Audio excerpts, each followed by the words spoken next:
And indeed, I did say that Ghana would not embark on an IMF program.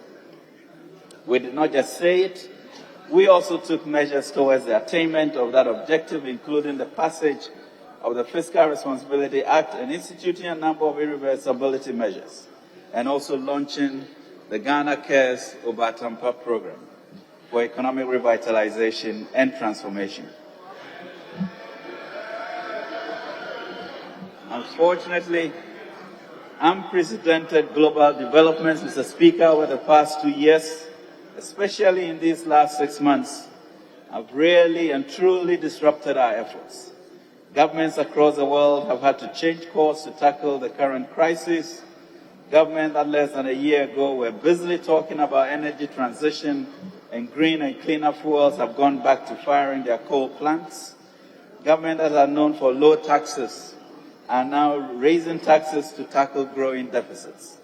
These are not ordinary times, not for Ghana, not for Africa, and certainly not for the whole world. Right, Honorable Speaker, let us all acknowledge that the situation we are experiencing now is different. The global context we find ourselves in is the first of its magnitude in the Fourth Republic, and even before that. It is therefore disappointing when people want to pretend that these developments are purely domestic. It is trite knowledge, Mr. Speaker, that global developments, including the impact of the COVID-19 pandemic and the Russia-Ukraine invasion, have really undermined and disrupted most economies. Governments across the globe are facing strikes and demonstrations as workers see their standards of living plummeting.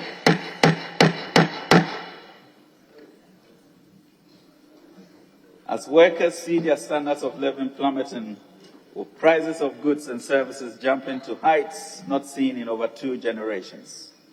An International Monetary Fund staff team visited Accra from July 6 to 13, 2022, to assess the current economic situation and discuss the broad lines of our government's enhanced domestic program that could be supported by the fund. At the conclusion of the mission, Mr. Speaker, the statement by the team lead correctly captured where we are and why we are where we are. He said, Ghana is facing, and I quote, Ghana is facing a challenging economic and social situation amid an increasingly difficult global environment. The fiscal and debt situation has severely worsened following the COVID-19 pandemic. At the same time, investors' concerns have triggered credit rating downgrades, capital outflows, loss of external market access, and rising domestic borrowing costs. In addition, the global economic shock caused by the war in Ukraine is hitting Ghana at a time when the country is still recovering.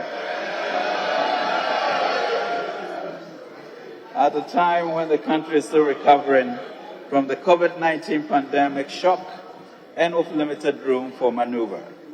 These adverse developments have contributed to slowing economic growth, accumulation of unpaid bills, a large exchange rate depreciation, and a surge in inflation. Unquote, Mr. Speaker, from the fund. Mr. Speaker, let me be quick to add that we are not wavering at all in our resolve to turn this country around. Ours is of a history of turning things around when the country is in crisis. When the MPP government took over the reins of government in 2017, we inherited a challenged economy under an IMF program, which we successfully turned around and exited the program in 27 months.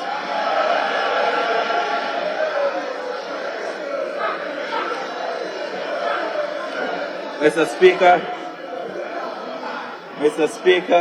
that is a fact. If the economy was not on track, we would not have been given the all clear.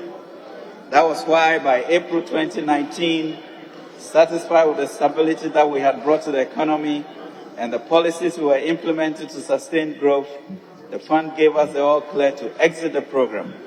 Ghana's growth rate had moved from 3.7% in 2016, the lowest since 1992, to average 7% from 2017 to 2029. We had cut the rate of inflation down by 33% over the same period to 7.9%. By the end of 2019, Mr. Speaker, average lending rates had dropped from the 30s to 23.6 and still dropping. Our trade balance was up, Mr. Speaker, to 2.3 billion. The cedi remained relatively stable. Indeed, the amount of our total revenues that we use to service our debt had dropped from 2018's spike of 73% to 58.9% by December 2019. We were certainly not out of the woods, Mr. Speaker, especially as revenues remained very low and we have been left with billions in arrears to pay, and more bills to pay from numerous contracts that the previous government had signed.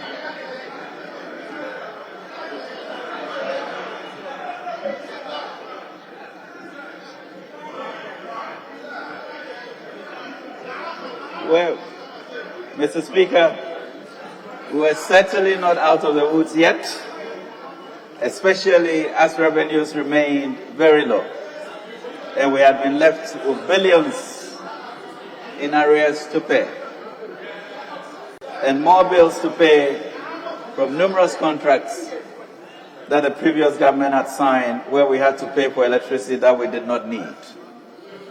Yet, we still found money to fund our own ambitious promises to Ghanaians. We still found the money to bring back or invest more in vital social programs that had been abandoned by the previous government.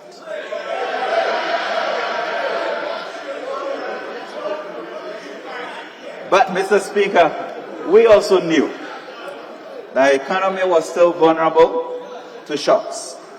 That was why we set out to introduce transformational policies that in the long term will put Ghana beyond aid. Key amongst them are the emphasis in education and vocational training, adding value to our economy through industrialization, digitalization, investing heavily in roads and railways, and rationalizing the power sector. Indeed, Ghana was touted globally as a success story. Investors were lined up to buy our bonds. Tourism had taken off with over 1 million visitors touring Ghana in 2019 during the year of return. Then came the outbreak of the pandemic, described in June 2020 by IMF as a crisis like never before. A crisis like never before. But the Akufo-Addo government stood up to its responsibilities to the Ghanaian people. I, the finance minister, who was widely described as tight-fisted, even by his own cabinet colleagues, had no choice but to do what the entire world was doing, which was to breach our own self-imposed deficit ceiling in order to save lives and protect livelihoods. We have demonstrated that we can transform this economy when we all come together and put our hearts and minds to it. Mr. Speaker, just as we did in 2017 and 2020, government is resolved to continue to provide the necessary leadership to turn the economy around.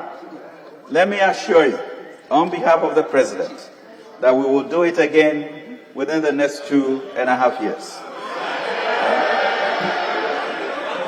To do this, Mr. Speaker, we'll proceed with great caution, thoughtfulness, creativity, and grit. And as the old adage says, we shall hasten slowly. Mr. Speaker, we are currently developing an enhanced domestic program to complement the Ghana Cares Over Tampa program to return us to a path of macroeconomic stability, debt sustainability, robust growth, and a Ghana beyond aid. We expect this program to be the basis of our negotiations with the IMF. In the coming months, Mr. Speaker, we'll continue to optimize and support our flagship programs and make strategic investments in the rail sector to increase production, enhance productivity, and create jobs. The Youth Start program will be a fundamental intervention to advancing an entrepreneurial nation to create jobs. Mr. Speaker, our iconic National Builders Corps program, which was initially run for 3 years and extended for an additional year, will be completed by 1st September 2022. The program, which engaged 100,000 young graduates, has prepared thousands of them for the world of work. So far, we have invested approximately 2.2 billion cedis. As they exit, the current cohort on the program are encouraged to take advantage of the Youth Start initiative and other assistance programs in our drive to build an entrepreneurial nation. Government's policy is to support dynamic young entrepreneurs, access training and funds to build their businesses and become a significant pool of job providers for their fellow young people. Mr. Speaker, we however recognize that our post-COVID economic recovery has been uneven and risks remain high. According to the IMF, the global outlook is grim and has darkened significantly, and global uncertainty is exceptionally high, and 2023 is even more uncertain. However, in the 2022 budget, we committed ourselves to chart a course towards growth and fiscal sustainability, and this mid-year policy review reassets the commitment. Mr. Speaker, we've seen some major shifts in our budget assumptions compared to November 2021 when we presented the budget. These changes have led to reduced revenues, increased interest payments, and changes in interest rates and exchange rates. However, we are committed to staying within the appropriation for 2022. In spite of the underperforming revenues and strong external headwinds, we are not seeking additional funds in this mid-year review. We are determined to efficiently use the windfall from the upstream petroleum sector to make up for our revenue shortfalls and aggressively improve our revenue even as we rationalize expenditures. Mr. Speaker, the Bank of Ghana increased the monetary policy rate cumulatively by 450 basis points between March and May 2022, and reserve requirements to 12% to help address rising inflation and currency depreciation. This led to a significant increase in interest rates and financing costs and a drop in liquidity, leading to rollover pressures in order to contain inflation. Mr. Speaker, with this backdrop, I now proceed to give details of development for the first half of the year 2022 and also provide updates on the outlook for this year.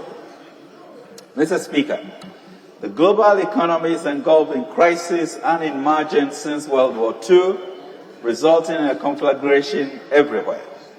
Global inflation and interest rates are at record high. Monetary policy adjustment in advanced economies are also tightening financing conditions for emerging markets. The Financial Times estimates that investors have pulled about $50 billion from emerging market bond funds in 2022 alone, the most severe net outflow recorded in 17 years. The outlook of the global economy has significantly dimmed, Mr. Speaker. According to the April 2022 IMF World Economic Outlook, global growth is projected to end the year at 3.6%, down from 6.1% growth in 2021. Across advanced economies, growth is projected at 3.3% in 2022, down from 5.2% recorded in the previous year. The sharp slowdown reflects surging commodity prices, soaring inflation, trade disruptions, tightening financing conditions, and elevated uncertainty due to Russia's invasion of Ukraine.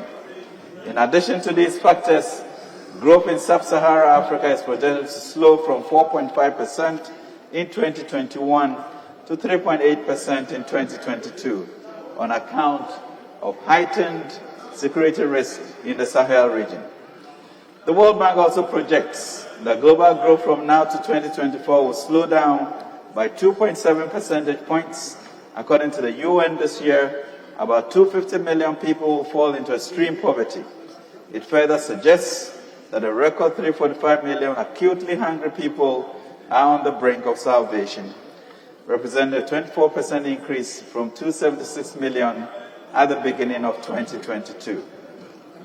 Mr. Speaker, Price pressures have continued to build in several advanced and emerging market economies, primarily due to escalating energy and other commodity prices and widespread supply chain disruptions.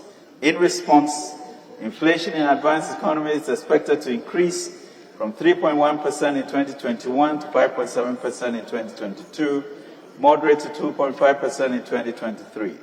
Similarly, inflation in emerging markets and developing economies is expected to increase from 5.9% in 2021 to 8.7% in 2022, before moderating to 2.5% in 2023. Mr. Speaker, our economy has been impacted by these global developments.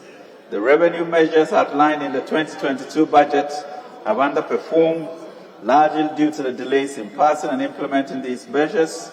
Inflation has surged to 29.8% as at the end of June 2022, as compared to 9% in June 2021. The cedi has depreciated against the US dollar by 16.86% between January and June 2022, compared to 4.1% at the end of 2021. These have contributed to rising costs of living and labor agitations. Interest payments have been reviewed upwards from 37.5 billion, 7.5% of GDP, to 41.3 billion, 7% of revised GDP, mainly on account of inflationary pressures and exchange rate depreciation, resulting in higher costs of financing. Mr. Speaker, in face of these adverse domestic and external headwinds, growth momentum has, however, been relatively resilient. The Ghana Statistical Service reports that the economy continued to grow, moderately growing at 3.3% in the first quarter of 2022.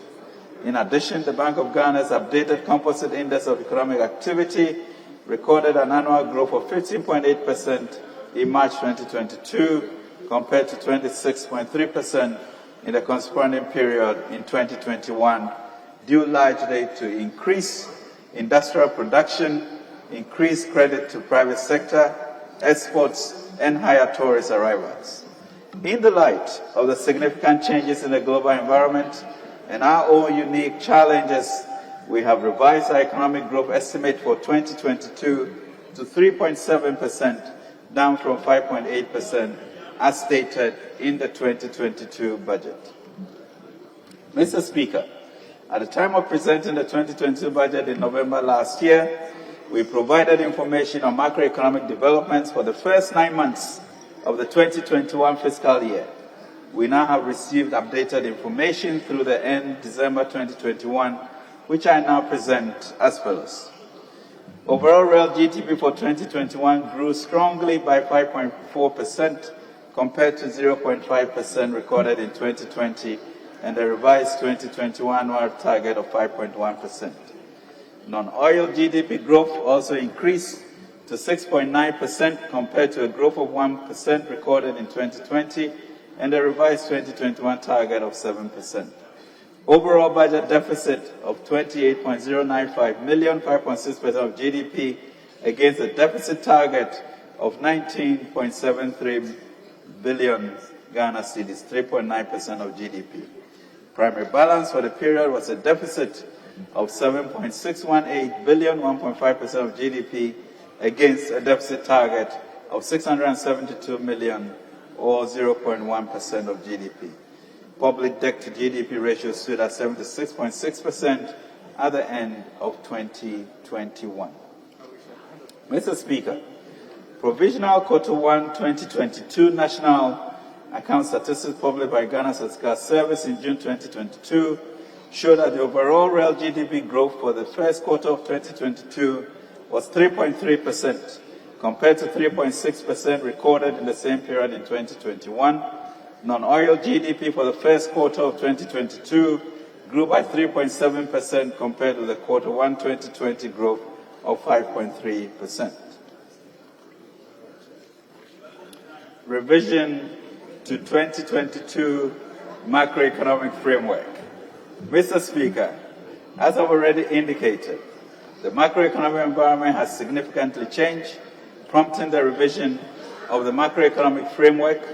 Furthermore, based on the development for the first 6 months of 2022, and outlook for the rest of the year, we have accordingly revised the macro-fiscal targets for 2022 as follows. Overall GDP growth of 3.7% down from 5.8%. Non-oil GDP growth of 4.3% down from 5.9%. End period inflation of 28.5% up from 8%. The overall deficit of 6.6% of GDP down from 7.4%. Primary surplus of 0.4% of GDP up from a surplus of 0.1% of GDP, and the gross international reserves of not less than 3 months import cover. Mr. Speaker, the 2022 fiscal framework has also been revised to the fiscal performance for the first half of the year, including shortfalls in the expected yields from the new 2022 revenue measures, the implementation of the 30% discretionary expenditure cuts and other expenditure measures announced by government earlier in the year. The other expenditure measures are the moratorium on foreign travel except pre-approved critical and statutory travels, 50% cut in fuel coupon allocations for all political appointees and heads of government institutions, including SOEs, effective 1st April 2022, the moratorium on foreign travels except pre-approved critical on statutory travels, and 50% cut in fuel allocations for all political, including SOEs, etc. Government support for 15% of cost of living allowance to public servants, upward revision of the average weighted domestic interest rates, upward revision in exchange rate on account of higher depreciation, and revision of the benchmark crude oil price from $61.2 per barrel to $94.8 per barrel, and the benchmark crude volume from 59.5 million barrels to 58.0 million barrels. Mr. Speaker, accordingly, total revenue and grants have now been revised to $96.8 billion, 16.4% of GDP in 2022, down from the 2022 budget target of $100.5 billion, 20% of GDP, representing 3.7% reduction.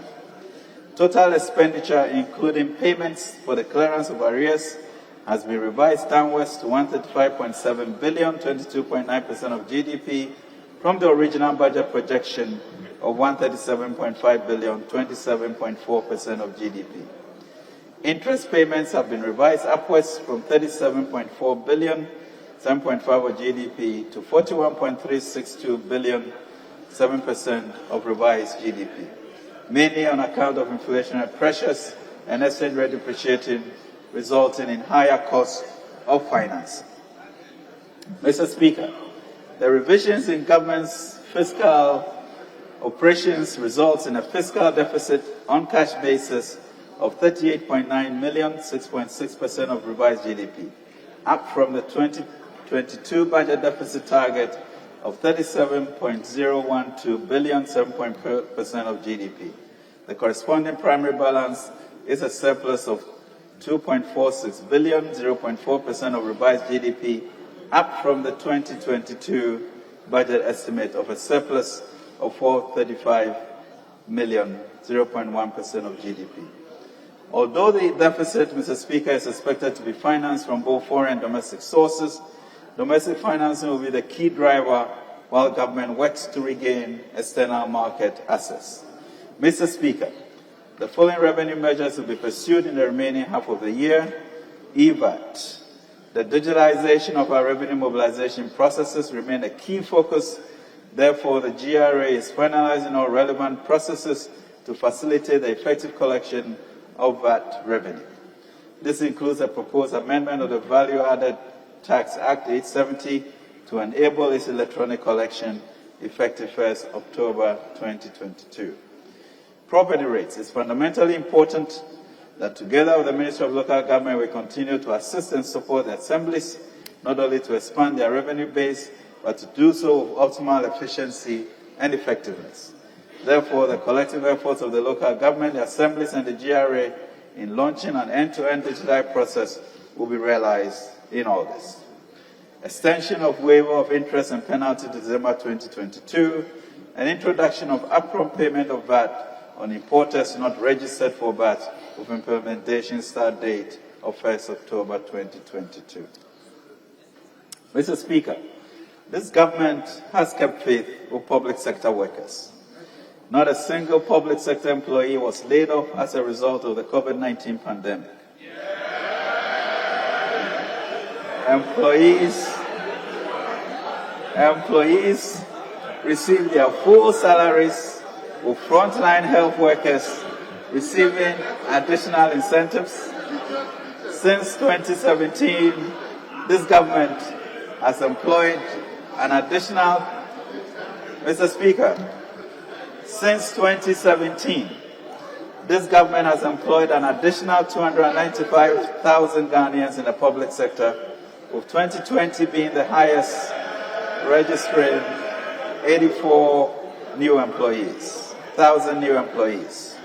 In spite of the prevailing global economic upheavals and the resultant fiscal challenges, the government continues to pay salaries of all public sector employees on government payroll and has committed to pay a cost of living allowance of 15%. This ensures that public servants are motivated and public service nationwide continues uninterrupted. Furthermore, it shows government's commitment to the public sector. Furthermore, Mr. Speaker, government is significantly investing in ongoing initiatives and programs to improve the lives of Ghanaians, facilitate economic and job opportunities, promote shared growth, and protect the quality of life of Ghanaians.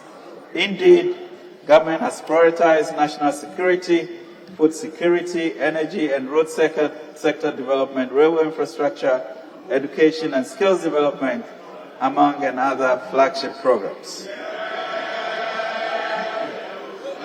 Mr. Speaker, on national security, the safety of Ghanaians in the face of complex security threats is a major concern to government, and we are using a significant amount of resources to ensure that we keep our country and our people safe. Considering what is happening in the West Africa region, it is important that we prioritize national security, and we have. Whilst it will not be prudent to disclose the full cost of ensuring the security of this state, let me emphasize that it is significant. As a result, the Ghana Armed Forces is implementing an enhanced surveillance program for the country's airspace and international borders through collaboration with other domestic security agencies. We are also aggressively pursuing the Forward Operating Bases program to improve response time and prevent cross-border crimes as well as terrorist infiltration. To further improve internal security, the Ghana Police Service has recruited and trained 5,000 additional officers to put more police in our streets and communities. The service has also launched the See Something, Say Something campaign, intensified anti-armed robbery operations, and intelligence-led swoops throughout the country. Mr. Speaker, COVID-19 pandemic and the Russia-Ukraine war have combined to disrupt supply chains and increase transportation costs, which are threatening food security globally. But what the people of Ghana care to see is that their government is doing about it is the impact household and support stable food supply. Government following place a temporary ban on grain, promote the use of organic fertilizer and cultivation of crops such as roots which require less fertilizer, monitor food and input prices to pick up early warning signals with crisis in order to take prompt remedial action, and finalize modalities for the haulage of produce from farm gates areas to markets in the urban areas. Mr. Speaker, on energy sector development, the raft in Russia supply conditions, energy government monitoring the attention of the bank to the special mechanism was expected continuous supply. We have seen disruption and small. Factories to balloons as part of measures to improve transferability of power supply and expand energy. We have between January to date Kasua bulk supply plant project, which comprises Winneba transmission line tie-in. We have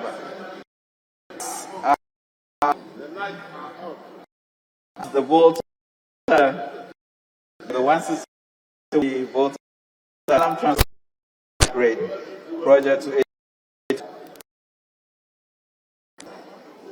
connect the community and June 22 completion. The solar irrigation project in March 2020 promote renewable energy systems.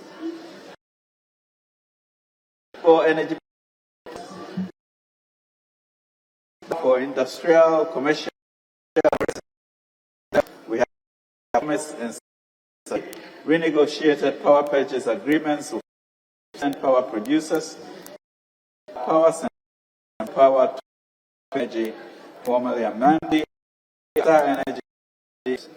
These renegotiated are expected to have savings estimated at 13.2 billion over the life of this and energy charges. In other words, saving the Ghanaian 13.2 from power contracts signed by the previous administration. Mr. Speaker, in spite of the mobilization, is determined to fix the roads. Our Year of Roads program continues to be on course. The agreement with the Sino-Hydro Limited engineering, procurement and construction contracts for 442 kilometers of and 2 interchanges have gained significant progress, including Tamale Interchange project and commissioned, PTC runabout interchange project at 35% complete, upgrading of selected feeder roads in Ashanti and Western regions completed, of a lot more to follow, and Sunyani Inner City Road at 63% completion.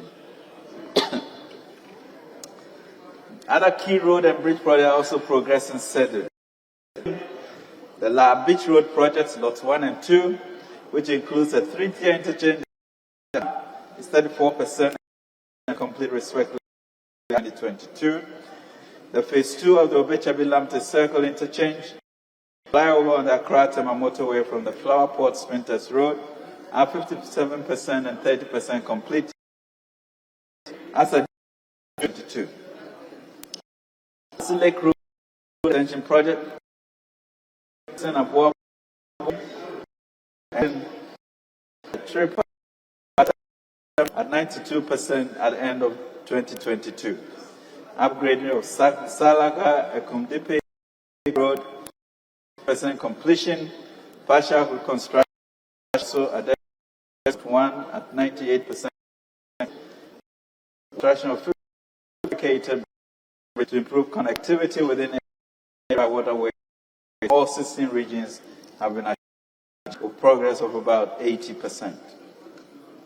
Mr. Speaker, under the Ministry of Roads and Highways Public-Private Partnership Program for Road Infrastructure, the design, build, finance, operate, and maintain Accra-Tema Motorway and Extension PPP project 27.7 kilometers is at the procurement stage.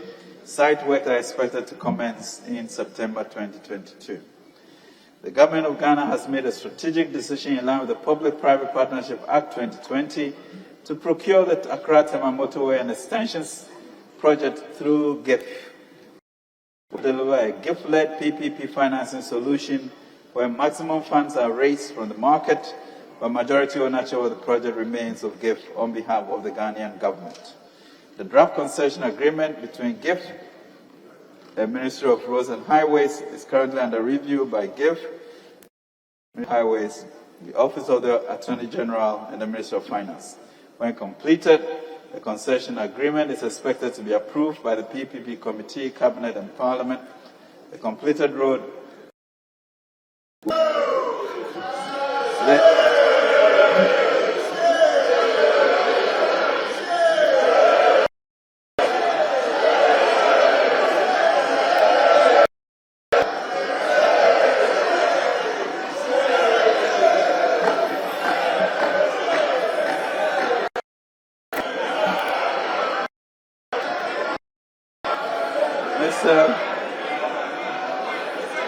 Mr. Speaker, all hairdressing, cosmetology, and dressmaking. Consistent with government priority policy on building an entrepreneurial nation, these trainings will be supported under the Youth Start program. Mr. Speaker, government wishes to congratulate the Ghana men's 4x100 meters relay quartet for their outstanding performance in taking the 5th position in the final at the World Athletics Championship in Oregon last Saturday. They did so by setting a new national record of 38.07 seconds to Sean Safuentry, Benjamin Azamati, Joseph Odrumenu, and Joseph Paul Amoa. A grateful country says, Aiko. Mr. Speaker, Ghana was represented in various international competitions at which the following medals were won. The 5th Para Taekwondo Championship in Niger, 2 gold medals and 1 bronze. African Hockey Cup of Nations, Accra, Ghana, 1 silver medal. The National Beach Volleyball, Cotonou, Benin, 2 bronze medals. Mr. Speaker, Team Ghana is scheduled to participate in the upcoming 2022 Commonwealth Games in Birmingham, UK between July 28th and August 8th.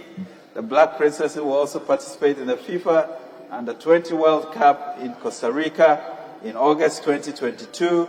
And finally, for this year, the senior national team, the Black Stars, will represent our nation at the FIFA World Cup in Qatar, November 2022.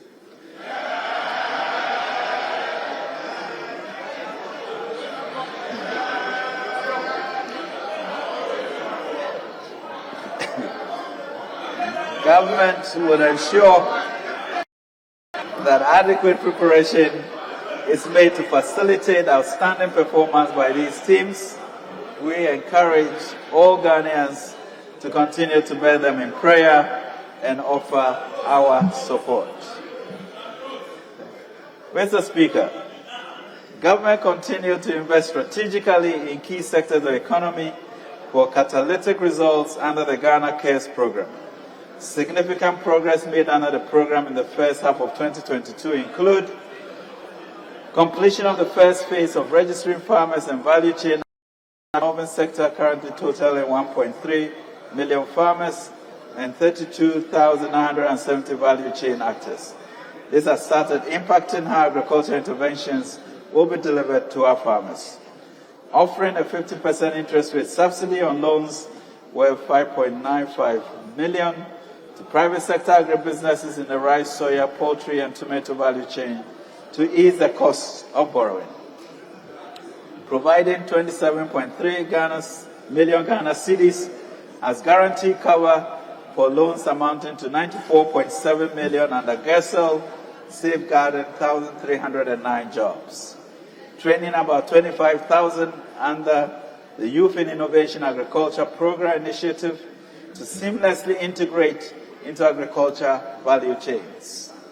Commence upgrading of 3 culturally significant sites, namely Abri Botanical Gardens, 55% complete, Yas Antoine Mausoleum, Ejisu Bisiase, 58% completed, and the Pikwari Slave Camp near Paga, 73% completed. Launched the National Training and Retraining Program under the National Unemployment Insurance Scheme in July 2022 to equip 15,000 Ghanaians with employable skills for industrialization. Secured land and commenced processes to establish the Economic Enclave Program. This will create a viable ecosystem for the youth in commercial agriculture with an initial focus on rice and poultry value chains. The Youth Start Initiative. Mr. Speaker, since March 2022, we have successfully piloted the Youth Start program. Over 70 participants across the country went through a 2-week mandatory training to equip them with the requisite skills in entrepreneurship, financial management, good corporate governance, marketing, and customer service, among others. Mr. Speaker, a total of 1.98 million was disbursed under the pilot to 46 individuals and 8 associations, with membership of between 6 and 45 members, based on specific needs to enable them scale up their businesses and contribute to the job creation agenda of government. Development Bank of Ghana. Mr. Speaker, on the 4th of 2022, government and entrepreneurs realized a long-cherished dream when we launched and operationalized the Development Bank. This is a significant innovation and reinforcement of our financial architecture that will provide medium and long-term financing for commercially viable businesses and projects and focus, Mr. Speaker, on agribusiness, industrialization, and ICT. Together, we'll work harder to make the DBG a AAA-rated institution able to access and disburse resources to finance Ghana's transformation with a 750 million capitalization. Mr. Speaker, despite global supply chain disruptions, Ghana's Automotive Development Program under the Strategic Anchor Industries Initiative continues to attract investment. In April 2022, Nissan commissioned the largest automotive assembly plant in Ghana in Tema, with a capacity to assemble over 31,000 vehicles per annum. The expected commissioning of 4 additional plants this year, bringing the total to 9 global brands, will make this nation a true hub for automobiles in the sub-region. Mr. Speaker, digitalization is key to automation, data integration, and utilization in the modern economy. To this end, government continued the implementation of our National Identification Program, which is the foundation of our transformative digitalization agenda. As of June 2022, 16,895,108 Ghanaians were enrolled, out of which 15.7 million Ghana cards have been issued. Mr. Speaker, the President's vision to see Ghana producing what we use for ourselves and what our neighbors also need is unfolding right before our very eyes. Out of 296 1D1F projects undertaken since 2017, 125 are currently operational across the country. This is by far the biggest industrialization program our country has seen since colonial days. Seen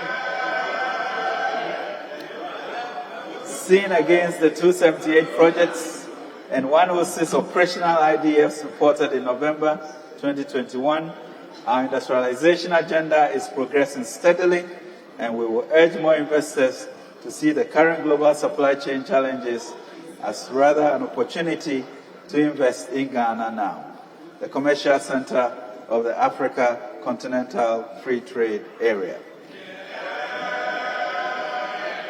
Government, for our part, will continue to support 1DIFMs with technical assistance, tax incentives, and access to credit, including interest payment subsidies, to de-risk lending to create jobs and promote export orientation for transformation. Mr. Speaker, ours is a country of strong, courageous, resilient, optimistic, and joyful people.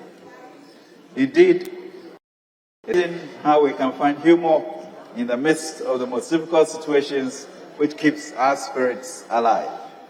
As a nation, we have gone through many difficulties, including the recent COVID-19 pandemic that devastated many nations, yet we survived. That is a testament to our resilience. We concede that times are difficult and things are not what we desired, but we believe in the overcoming spirit of the Ghanaian people, a spirit that does not cower in the face of challenges. It is this spirit that inspires us as a government to provide the leadership that is required. Mr. Speaker, Our decision to go to the IMF again, despite what we had determined earlier, is a short-term measure for balance of payment support. In the longer term, we really need is a major structural shift in our economy. Speaker, this will also open up our re-entry into the international capital markets and friendly sovereigns who would support our program. The economy is primary, despite the numerous attempts to structurally transform it through various industrialization programs. We are heavily reliant on primary commodities extractive industry and are price takers of the market. Our capacity and productivity remains low in both the public and private sectors. These are huge inefficiencies as well as limited skills to foster our development and improve the standards of living. In this regard, any adverse global development impacts us negatively no matter how efficient we manage the economy. This is what we intend to reverse. Mr. Speaker, that is why the President's vision of a Ghana Beyond Aid is critical. It is to reduce our vulnerability to global shocks. Over the last few years, the implementation of our flagships, including the 1D, 1F, the Planting for Food and Jobs, the Road and Railway Development Program, and our recovery program, the Ghana Cares of Batampa, will add value to our products. To increase productivity in both the public and private sector of the economy, to drive our transformation agenda, government will implement programs such as the Youth Start, as well as the training and retraining program to enhance the skills of Ghanaians, especially the youth. Furthermore, we'll promote a robust digital technology driven in architecture for unique identification to aid revenue mobilization, expenditure management, and enhance security. We shall improve connective transport and communication infrastructure that promotes national and regional trade and strengthen the financial ecosystem reinforced with the Development Bank of Ghana that supports Ghanaian enterprises and enhances inclusive growth. We shall further, Mr. Speaker, turn Ghana into a continental financial services hub and a continental financial services technology playground. Mr. Speaker, our forward march is underpinned by a significant investment in structural transformation. Let me emphasize that over the last 5 years, we have been in the prudent usage of our tax revenues. As a government, we have made sure that these resources are channeled into interventions that impact the life and livelihood of our fellow Ghanaians. Mr. Speaker, we have invested in the future of our children through free SHS, where 5.3 billion has been spent to enable 1.3 million students have access to secondary education. We have invested in the poor and vulnerable through the LEAP program. We have invested in hot nutritious meal per day to 3.2 million pupils in our basic schools and provided a steady stream of income for 32,496 acres. We have invested in construction, rehabilitation, and upgrading of major road networks. We've invested in lives and livelihoods during the COVID through the CAP, bus, and other interventions over 600 million cedis.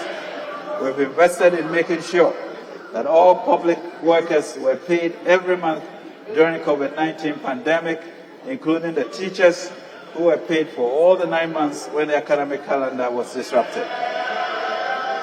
We invested in ensuring that we provide adequate human resources for our public sector by employing 295,000 more people between 2017 and 2019.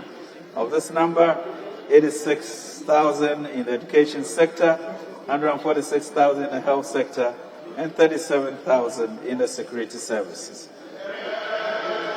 We have also, Mr. Speaker, invested in strategically placed industries in over 100 districts under the 1D, 1F program, and we are investing in the expansion of health infrastructure to every district under the Agenda 111 initiative.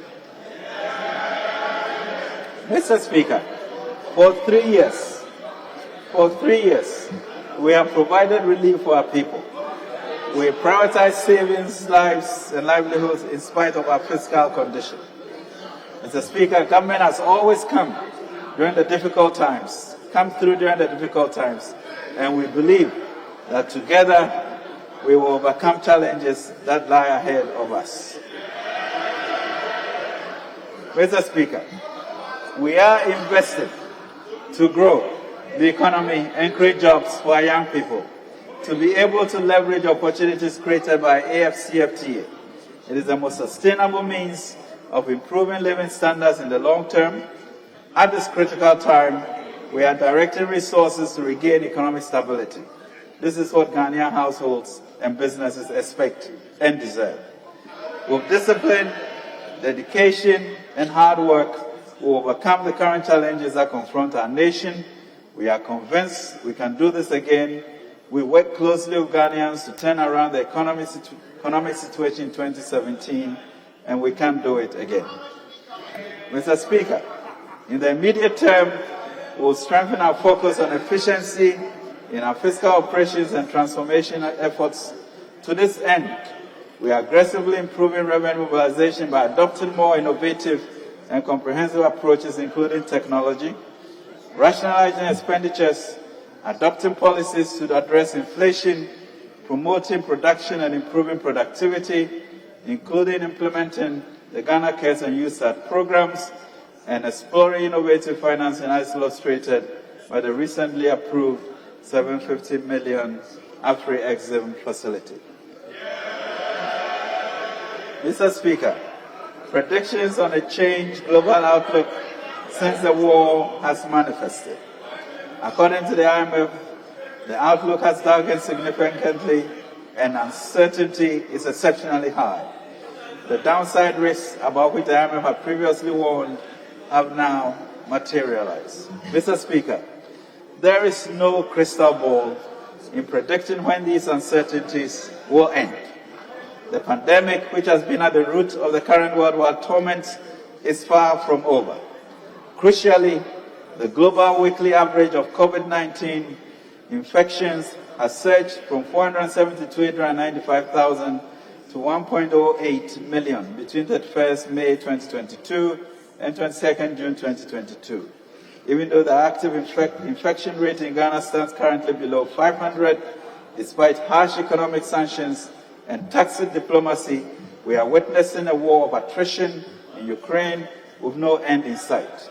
Monetary policy adjustments to tame surge inflation may persist over the medium term.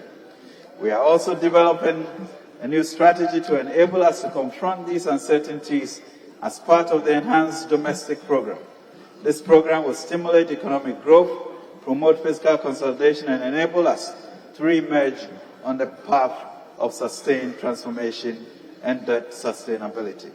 We have invited a fund to support key components of this program. Mr. Speaker, this program reinforces our focus on fiscal consolidation and debt sustainability. To demonstrate our commitment, we are not seeking additional resources despite significant challenges.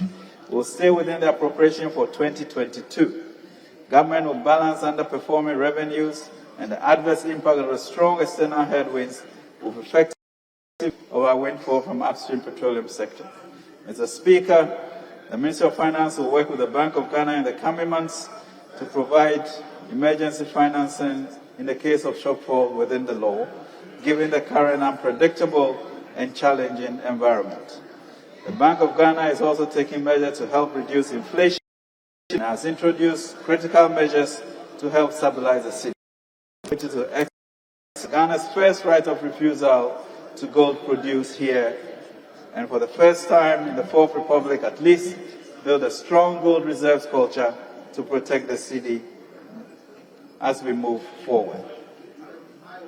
Mr. Speaker, the collective achievement of this initiative will offer a more permanent respite and improve our capacity to withstand similar challenges in the future. Our economic prospects are bright, but we will have to contend with recurrent external challenges and adapt quickly to a new environment. There will always be unexpected challenges ahead. These have to be carefully considered and measures put in place to resolve them. Mr. Speaker, we are confident because we have laid the key infrastructure upon which we can anchor this process of national growth.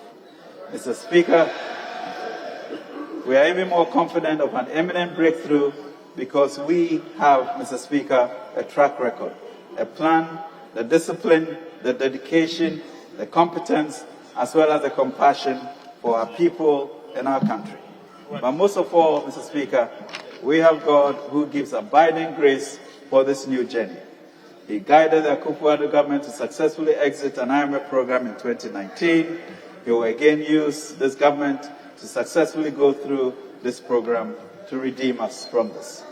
We will chart a sustainable course that will restore and improve macroeconomic stability, energize and expand economic activity, create jobs, and strengthen Ghana's structural resilience to future external shocks. Mr. Speaker, I serve a president who has shown by his deeds that he is deeply committed to the welfare of the masses of our people. Ours is also a government that is not afraid to make hard choices for the good of our country. I want to appeal to Ghanaians to keep faith with the president and his team.